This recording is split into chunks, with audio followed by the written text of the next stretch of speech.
Sa isang maliit na bayan may lalaking nagngangalang Nato. Simple lang ang buhay niya noon hanggang sa napasok siya sa mundo ng sabong dahil sa impluwensya ng kanyang mga kaibigan. Hindi niya inaasahan na sa mundong ito siya kikita ng malaki. Tila pinagpapala siya ng kapalaran sa bawat pustahan. Ngunit ang swerteng ito ay may kaakibat na napakabigat na presyo. Isang presyong hindi niya alam na babayaran niya ng napakamahal. Ang sabungan na kanyang pinupuntahan na pag-aari ng isang misteryosong angkan. Isang negosyanteng kilala sa buong bayan dahil sa kanilang angking yaman at impluwensya. Sa mata ng publiko, sila ang perpektong pamilya, marangal, mapagkawanggawa at respetado. Ngunit sa ilalim ng madilim na buwan, may mga nakatagong katotohanan. Ang pamilyang ito ay may dugong hindi pangkaraniwan. Sila ay may lahi ng aswan, isang halimaw na nagpapanggap na tao sa araw.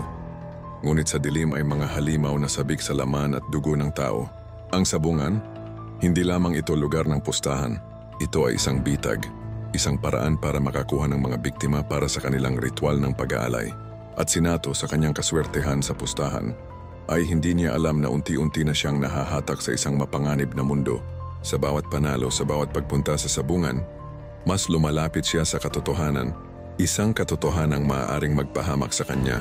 Dahil sa mundo ng sabong, hindi lang pera ang nakataya, kundi ang mismong buhay. Ngayon, habang patuloy na lumalim ang gabi at ang buwan ay nagbabadya ng panganib, nararamdaman ni Nato na may kakaibang nangyayari. May mga matang nagmamasid, mga anino sa dilim, at isang katotohanang naghihintay na mabuko. Habang nagsisitayuan ang mga balahibo sa batok pauwi, biglang may lumitaw na halimaw sa harap niya. Naglalaway na kalabas ang mahahabang pangil na pakiramdam niya isang maling kilos ay katapusan na. Lumapit ito sa kanya at sinabihang kung gusto mo pang mabuhay at patuloy na hahawak ng salapi, magdala ka ng 7 lalaki sa sabungan.